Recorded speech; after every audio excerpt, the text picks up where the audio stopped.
Shri Vidyasagar classes में एक बार आपका पुनः स्वागत है। और आज एक और नए टॉपिक के साथ हम शुरुआत कर रहे हैं। हमारे बहुत सारे व्यूअर्स ने कहा था कि इंग्लिश ग्रामर के टॉपिक को शुरू किया जाए, तो उसमें से एक रैंडमली टॉपिक हमने उठाया है। इसका नाम है आर्टिकल।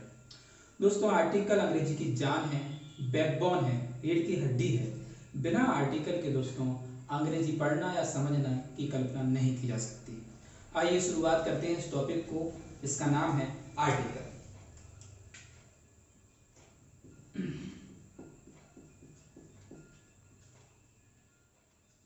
आर्टिकल्स बेसिकली दोस्तों दो प्रकार के होते हैं, जिन्हें आप बहुत अच्छे से जानते हैं।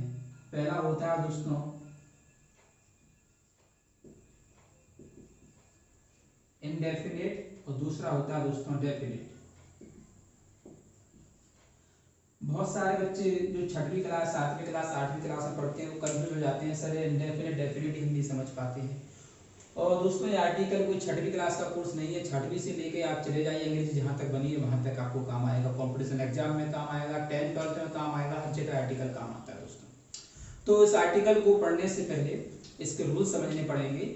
होता क्या है, बेसिकली जो हमारा ए और एन होता है उसे हम दोस्तों इनडेफिनेट आर्टिकल कहते हैं, और जो हमारा दा होता है इसे हम दोस्तों डेफिनेट आर्टिकल कहते हैं। और इसको पढ़ने का भी रूल होता है, कभी कभी इसको दा पढ़ते हैं, कभी कभी दोस्तों दी पढ़ते हैं। ऐसा क्यों? जब किसी वॉवेल के पहले ये शब्द आता है तो उसे दी पढ़ते हैं, और कंसोनेंट के पहले आता है तो उसको हम दा पढ़ते हैं। ए और एन दोस्तों बेसिकली हमेशा सिंगुलर नाउन के लिए ही प्रयोग किए जाते हैं। कभी भी प्लूरल नाउन यानी बहुवचन के लिए कभी भी ए एन का प्रयोग नहीं किया जाता है, क्योंकि ए और एन का मतलब ही एक होता है। ए और एन का मतलब ही एक होता है, इसलिए इनका प्रयोग कभी भी बहुवचन के लिए नहीं करना है, हमेशा सदैव एक वचन के लिए करना है। दोस्तों मैंने 4 रूल बनाए हैं जिससे आप ए और एन का कंसेप्ट बहुत सरलता से क्लियर कर सकते हैं। वो 4 रूल मेरे देख लीजिए दोस्तों।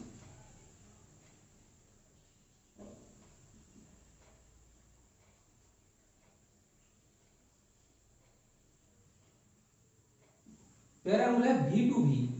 अच्छा, ये वी टू वी क्या है दोस्तों? अंग्रेजी में 26 अल्फाबेट्स होते हैं, जिसमें 5 अल्फाबेट जिन्हें हम दोस्तों वॉवेल के नाम से जानते हैं, एक बहुत महत्वपूर्ण रोल प्ले करेंगे हमारे ए और एन के प्रयोग को सीखने में। दोस्तों वी से हमारा वॉवेल ही है।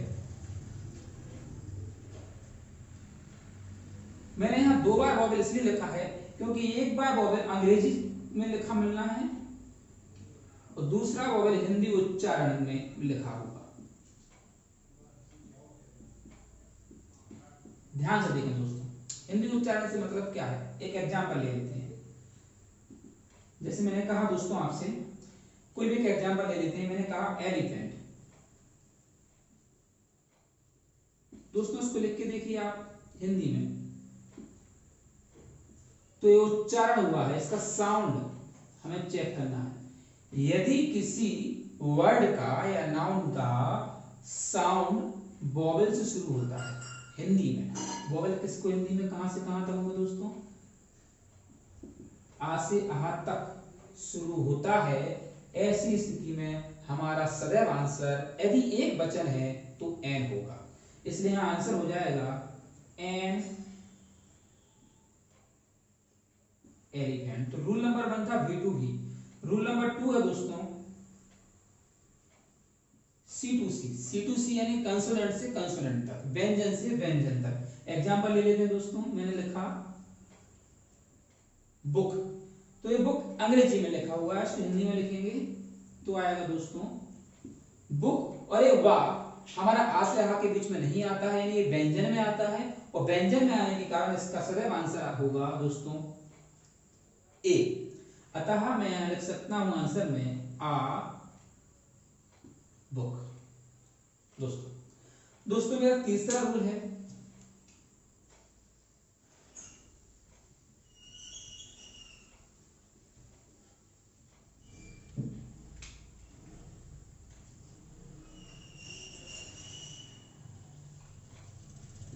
V2C, वॉवेल से कंसोनेंट पे जाना।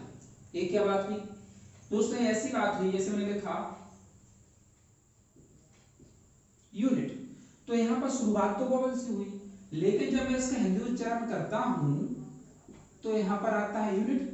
तो ये उच्चारण पर व्यंजन बन जाए, यदि किसी वर्ड का हिंदी साउंड व्यंजन निकलता है तो फिर वहां आंसर दोस्तों हमारा ए आएगा, इसलिए इसका आंसर हो जाएगा आ यूनिट। और दोस्तों मेरा चौथा रूल है C2V, यानी कि कॉन्सोनेंट से वॉवेल पे जाना। दोस्तों ऐसे वर्ड जो शुरुआत तो कॉन्सोनेंट लेटर से होते हैं लेकिन उनका हिंदी अनुवाद वॉवेल होता है। देखिए एग्जांपल में जैसे मैंने लिया दोस्तों, ऐसे शब्द है ना जिनका हिंदी उच्चारण व्यंजन शुरू, जैसे कि मैंने लिया आवर, तो दोस्तों इसको आवर बोलते हैं। ऑनेस्ट ले लिया दोस्तों, इसको ऑनेस्ट बोलते हैं। तो यहां पर ध्यान से दिया है शुरुआत तो एस से हुई, एच हमारा क्या है? कंसोनेंट है, व्यंजन है, लेकिन जब इसका हिंदी उच्चारण किया तो हमारा स्वर आता है, इसलिए इसका आंसर हो जाएगा एन। तो जब जब ये चार रूल आएंगे आपके आंसर हो जाएंगे। अब इनको मैं एक बॉक्स के अंदर रखता हूं और फिर कुछ एग्जांपल दोस्तों क्लियर करते हैं, देखिएगा। यानी कि V2V आएगा, आंसर सदैव एन आएगा, C2C जाएगा, आंसर ए आएगा, V2C जाएगा, आंसर ए आएगा, और C2V जाएगा, आंसर दोस्तों एन आएगा। कुछ एग्जांपल ले लेते हैं।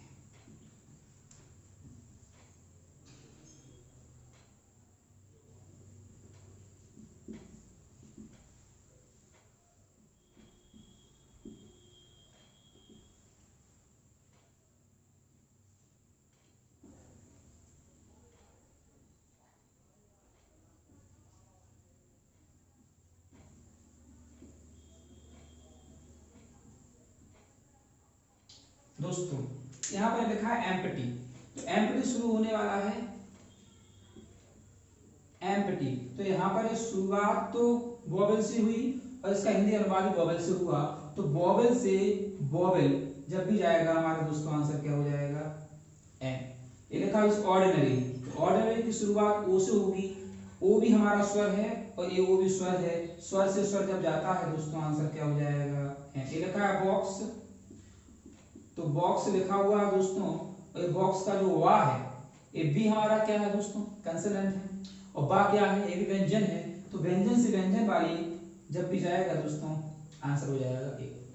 चौथा लिखा है दोस्तों ऑनर, तो जो ऑनर लिखा हुआ है तो ये ऑनर शुरुआत एच से हुई, जो एच क्या है दोस्तों? हमारा व्यंजन है, लेकिन जब इसका हिंदी साउंड निकाला तो क्या निकला? स्वर। शुरुआत हो हमारी व्यंजन से, लेकिन हिंदी साउंड हो हमारा स्वर, आंसर दोस्तों क्या आएगा?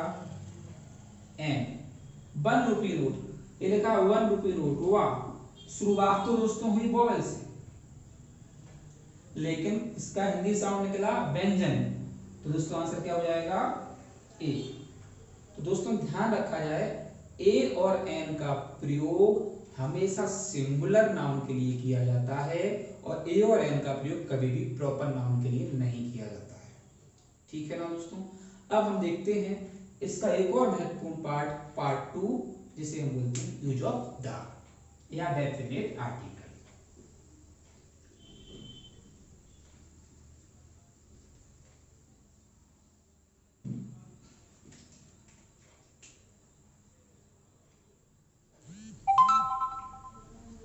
दोस्तों डेफिनेट आर्टिकल भी एक महत्वपूर्ण आर्टिकल है और इसमें का अर्थ होता है, सभी को मालूम है, निश्चित। यानी जो चीज वस्तु के बारे में हम पहले से जानते हैं, जो निश्चित है, उसे दोस्तों डेफिनेट आर्टिकल बोला जाता है। डेफिनेट आर्टिकल द का प्रयोग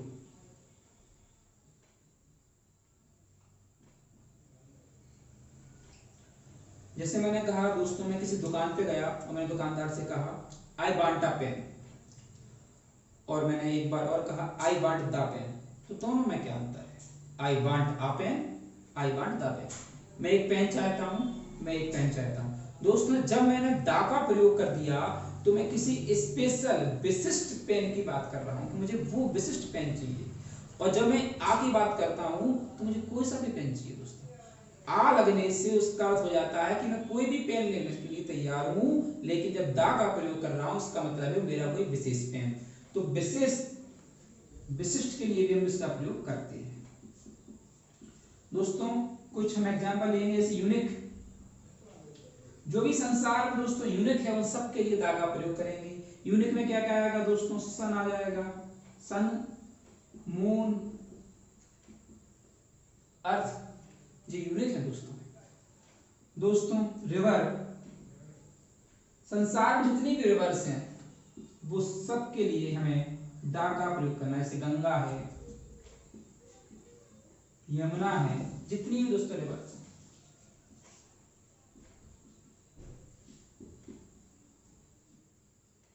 दोस्तों जितने भी न्यूज़पेपर के नाम आप सुनते हैं उस सारे न्यूज़पेपर के पहले दा का प्रयोग किया जाएगा।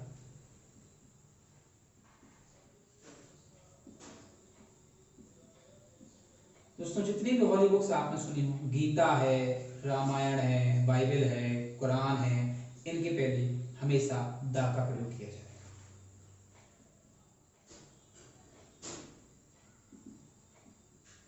दोस्तों माउंटेन्स में जैसे हिमालय है, इसके लिए भी आपको दा का प्रयोग करना है।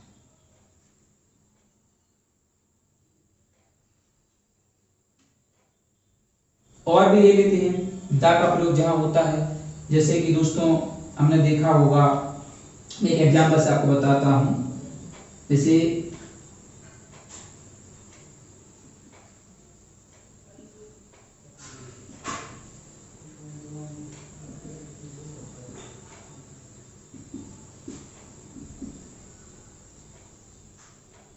मैंने लिखा आई सा खालिस्तान एलिफेंट वाज डेंजर। अब यहाँ पर दोस्तों ऑप्शन में आएगा आर्टिकल भरने के लिए कि आप ए एन दा को भरिए। तो दोस्तों ध्यान से देखा जाए कि जब सेम वर्ड्स एक ही सेंटेंस में दो बार आए तो जो पहले वाला सेंटेंस का पहला वर्ड होगा वो हमारा इनडेफिनेट होगा, और वही वर्ड यदि रिपीट होता है दोस्तों तो उसे हम डेफिनेट कहेंगे। और अगर इनडेफिनेट है तो ए और एन में से कोई एक आंसर आएगा। और एलिफेंट के लिए दोस्तों आप सबको मालूम है क्या आंसर आना चाहिए? एन। और यही एलिफेंट देखो दोस्तों दोबारा शुरू हो रहा है, यानी पहले से हम जान चुके हैं इस एलिफेंट को। अगर हम जान चुके हैं तो हमारे लिए निश्चित हो गया है, इसलिए दूसरे वाले एलिफेंट के लिए यहीं पर आंसर चेंज हो जाएगा। और दोस्तों इसका आंसर हो जाएगा द। दोस्तों रिवर्स का ध्यान रखना है, यूनिक का ध्यान रखना है, न्यूज़पेपर का ध्यान रखना है, हॉली बुक्स का ध्यान रखना है, माउंटेन्स का ध्यान रखना है। इनके लिए दा का प्रयोग करते हैं। और ध्यान रखना प्रॉपर नाउन के पहले कभी भी दा का प्रयोग नहीं करेंगे। प्रॉपर नाउन जैसे कि मेरा नाम, आपका नाम, किसी भी वस्तु का नाम, किसी भी शहर का नाम, इनके पहले दा का प्रयोग नहीं करते हैं। जैसे एग्जांपल के जैसे लिख दिया दोस्तों खालिस्तान दिल्ली, तो दिल्ली एक शहर का नाम है, लेकिन यहाँ दोस्तों आर्टिकल नहीं लगेगा। ए फाइल ऐसे निशान को जीरो आर्टिकल बोला जाता है। जैसे दोस्तों लिख दिया इंडिया, कंट्री का नाम है, तो कंट्री के नाम के पहले, सिटी के नाम के पहले हम आर्टिकल का प्रयोग नहीं करते हैं, क्योंकि ये प्रॉपर नाउन है। इसका विशेष ध्यान रखना है। दोस्तों ध्यान रखना कुछ विशेष कंट्रीज जो ग्रुप ऑफ कंट्रीज होती हैं उनके पहले हम दा का प्रयोग कर सकते हैं। वो कौन कौन सी हैं, कुछ एग्जांपल मैं आपके सामने दे रहा हूं दोस्तों। जैसे यूएसए है, यूके है, यूएई है, यूएसएसआर, जो ग्रुप ऑफ कंट्रीज हैं दोस्तों, इसलिए इनके पहले हम आर्टिकल दा का प्रयोग कर सकते हैं। लेकिन इंडिया है, चाइना है, इनके पहले हम दा का प्रयोग नहीं कर सकते हैं। इसका हमें विशेष ध्यान रखना है। तो दोस्तों इस वीडियो में हमने छोटे से कंसेप्ट में सीखा है, छोटे रूप में, कि ए और एन का प्रयोग हमें काउंटेबल नाउन के लिए करना है, लेकिन जो सिंगुलर हो। दूसरा, दा का प्रयोग विशिष्ट चीजों के लिए करना है, और जो मैंने आपको एग्जांपल बताया उनके लिए करना है। दा का प्रयोग कहाँ नहीं करना है? प्रॉपर नाउन के पहले नहीं करना है। इसका आपको विशेष ध्यान रखना है। दोस्तों ये बहुत विस्तृत है, मैंने छोटे रूप में इसलिए बताया है कि आप इसको थोड़ा बहुत बेस इसका सीख सकें। अगर इसको गहराई में पढ़ना है दोस्तों तो इसके लिए कई वीडियो हमें अपलोड करने पड़ेंगे। दोस्तों ये बहुत महत्वपूर्ण चैप्टर है, अतः इसका बेस मैंने आपको बताया है। आगे प्रयास करना है आपको इसको सीखने का। दोस्तों आपको ये वीडियो अच्छा लगा हो तो उसे लाइक करें, सब्सक्राइब करें। Thank you very much.